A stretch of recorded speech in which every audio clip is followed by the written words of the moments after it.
Bismillahirrahmanirrahim. Assalamualaikum warahmatullahi wabarakatuh. And also very good morning to all of you. Hi everyone.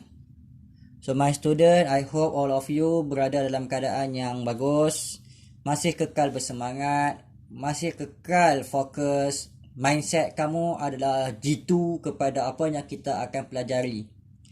Pelajar sekalian, pada kelasnya lepas kita dah belajar tentang bagaimana oksigen transport along the circulatory system. Kita belajar bagaimana pengangkutan oksigen ya sebelum ini. Saya guna perkataan transport. Saya tak nak kamu guna perkataan carry atau sebagainya. Oxygen carry. Salah ya. Yang tepat adalah oxygen transportation along the circulatory system of our body. Begitu juga sekarang ni kita akan tukar mindset kita daripada kita dah belajar tentang oksigen kepada satu lagi gas penting untuk diangkut, iaitu carbon dioxide. So pengangkutan carbon dioxide transportation juga berlaku dalam tubuh badan kita. Berbeza dengan oksigen is transport from the lung going to tissue. But then, for the carbon dioxide is transport from the tissue to the lung. So, pergerakan carbon dioxide ini berbeza sedikit dengan pergerakan oksigen dari segi arahnya. Carbon dioxide ini juga setengahnya transport by the hemoglobin. Hemoglobin also important to transport carbon dioxide. Tapi bukan semua. Namun begitu, bagi pengangkutan karbon dioksida menggunakan hemoglobin, dia mempunyai pelbagai function. Function yang pertama, yang paling utama sekali, hemoglobin assist in buffering the blood. Highlight perkataan buffer, penimbal ya. Assist in buffer. So faham ya perkataan buffer ni ya, dia nak menimbang. So they are very important to prevent harmful change in the pH. Sebab karbon dioksida ni berkait rapat dengan penghasilan hidrogen ion dalam darah. So apabila hidrogen ion itu tinggi, maka darah akan menjadi lebih acidic. So penting untuk hemoglobin ni bertindak sebagai buffer, menghalang pH itu berubah secara drastik dalam darah kita. Dalam kita punya pelajaran, kena faham bahawa carbon dioxide transport from the tissue to lung melibatkan pelbagai cara. Ada 3 cara utama bagaimana carbon dioxide transport from the tissue. Tissue pergi ke lung. Yang pertama sekali adalah menggunakan blood plasma. Tak guna hemoglobin ya. Guna blood plasma. Highlight perkataan blood plasma. Dalam blood plasma tu ada larutan, solution. So solution yang dalam blood plasma ni akan mengangkut carbon dioxide sebanyak 7%. Highlight perkataan 7%. Highlight blood plasma. Lagi, bakinya lain, iaitu carbon dioxide sebanyak 23% bind to amino end. Highlight perkataan amino end of hemoglobin. So dalam hemoglobin tu, dalam bahagian polypeptide dia, dalam bahagian polypeptide ni, this is hemoglobin. So this is heme group. So kita ada bahagian polypeptide ni, ada amino group dekat sini, CO2 boleh bind. CO2 is not bind to the heme group. They bind to the amino end of hemoglobin. Sebanyak 23%. Yang inilah yang penting untuk bertindak sebagai buffer. Okay, buffer to prevent harmful change in the pH. Another 70%, yang paling banyak ni ya, 70%, transport in blood. Highlight perkataan blood in the form of bicarbonate ion. Dalam bentuk ion yang selamat, bicarbonate ion. So, saya ulang sekali lagi. Ada 3 cara carbon dioxide transport from the tissue to the lung. The first one adalah in the solution in the blood plasma sebanyak 7%. Yang kedua adalah bind to amino end of the hemoglobin sebanyak 23%. Yang ketiga in the form of bicarbonate ion sebanyak 70%. So this is the way how does carbon dioxide transport from tissue to lung. Baik, kita lihat bagaimana kalau apabila kita bincangkan transportation of carbon dioxide. Yang pertama sekali saya gemar untuk kamu belajar apa yang berlaku dekat kawasan tisu terlebih dahulu.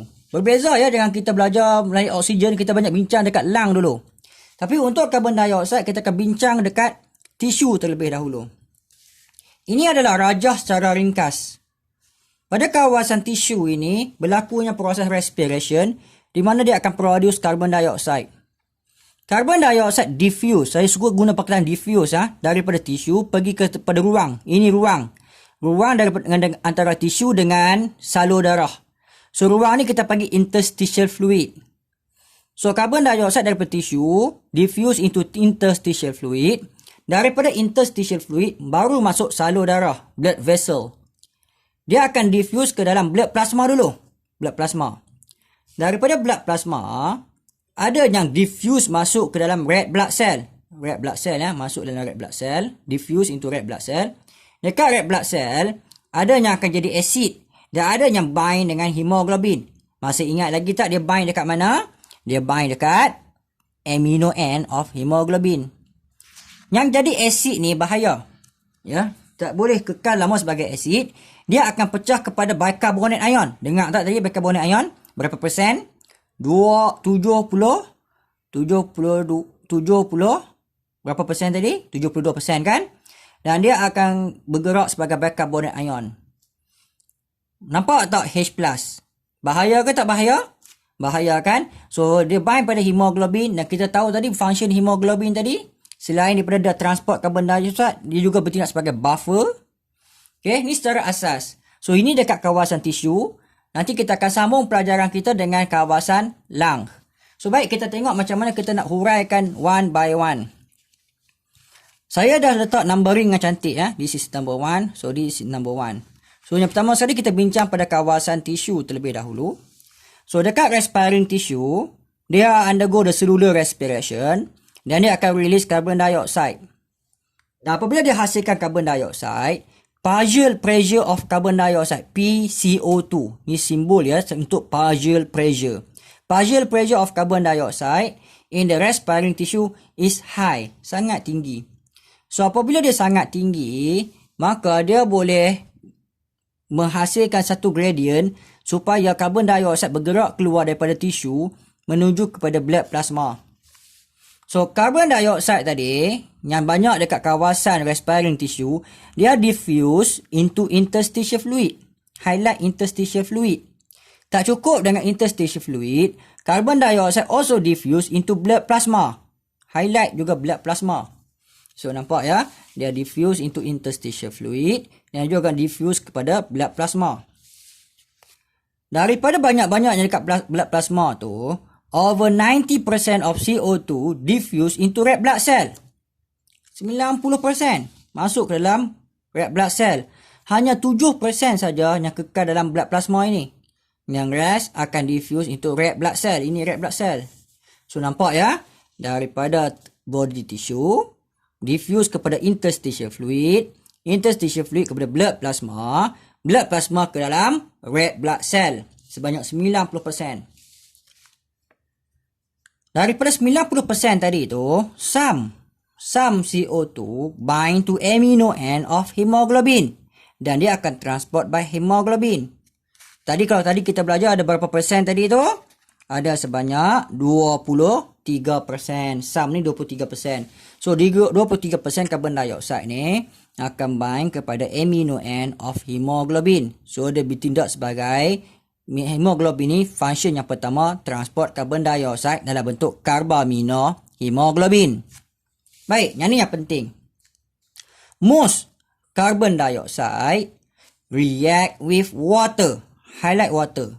Water dekat mana? Water in red blood cell. Dia akan bentuk apa? Forming carbonic acid. Ingat lagi tak simbol carbonic acid? H2CO3. Tolong faham simbol dia So yang ni yang banyak ni. Most of the carbon dioxide tadi, sikit saja yang bind dekat hemoglobin, banyaknya akan react with water. React with water membentuk carbonic acid. So semua ni berlaku dalam red blood cell. Carbonic acid ni nak bentuk dia kena pakai enzim.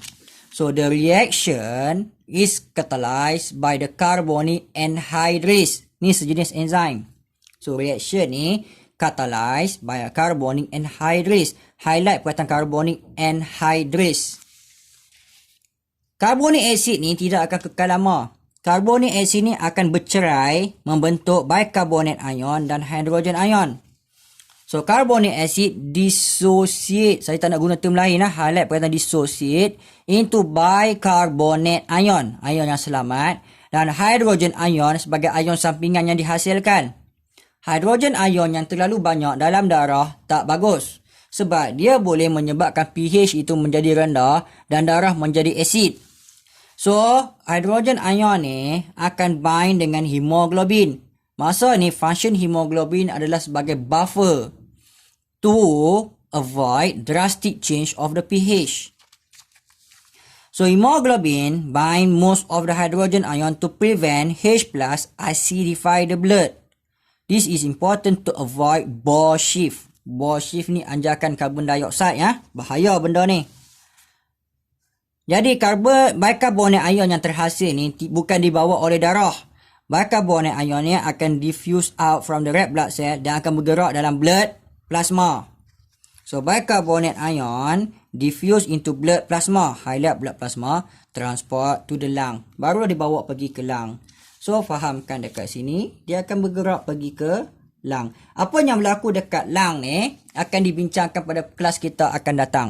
So, we discuss sekarang ni yang berlaku dekat kawasan respiring tissue je dulu. Saya ulang sekali lagi. Jangan tengok nota ni. Fahamkan apa yang berlaku dekat sini ya.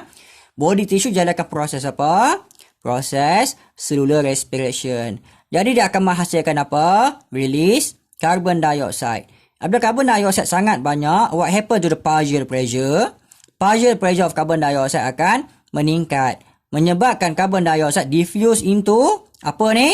Interstitial fluid. Kemudian diffuse into blood plasma. Dekat blood plasma, about 90% carbon dioxide diffuse into red blood cell. Dalam red blood cell, sikit saja dalam 23% bind to amino end of hemoglobin. Yang banyaknya akan react dengan water membentuk apa ni? H2CO3, carbonic acid. Pakai enzim tak benda ni? Ya, kita pakai enzim. Nama enzim itu adalah carbonic anhydrase. Carbonic acid kekal lama? Tidak kan? Carbonic acid akan dissociate kepada bicarbonate ion, ion selamat, dan juga hydrogen ion sebagai ion sampingan. Ion sampingan ni kalau banyak tak bagus. Kita perlukan buffer. Macam mana kita nak buat buffer ni? Hydrogen ion akan bind dengan hemoglobin. This is very important untuk elakkan hydrogen ion acidify the blood. Jadi dia akan prevent Bohr shift. Maka bicarbonate ion ni bukan dibawa oleh darah kan? Bicarbonate ion akan diffuse kepada blood plasma untuk diangkut ke lung. So, itu saja pelajaran kita. Fahamkan dengan baik. So, apa yang berlaku dekat kawasan lung ini? Okay, apa yang berlaku dekat kawasan lung ini? Okay, dekat lung. Kita akan bincangkan pada pelajaran kita akan datang. So, bye semua.